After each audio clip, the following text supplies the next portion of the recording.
Mobu 2021, mobu ya centenaire ya bilaka ya Mfumukimbangu. Oyo pe babotama le 9 mars.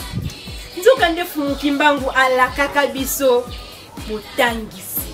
Oyo bango pe babotama kaka na mois de mars, le 11 mars. Mfumukusu Kiambu Nzala Mpanda Nangola Yesongi Nzila. Bango babotama le 11 mars. Na yango na bino banso bolingi kotombela bango bambotama elamu bambutukulu ya mbotela mokonzi.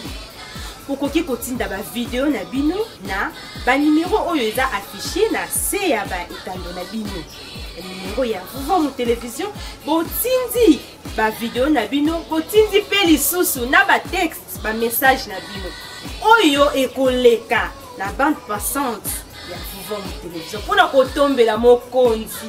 Babutukulu ya mboti bambotama elamu babine mabundu kaka te mta kotombela mokonzi motama elamu mokolo yango. Occasion, opportunité et puis ça me libino pour être botombela bango bambutukulu ya mboti. Yoko,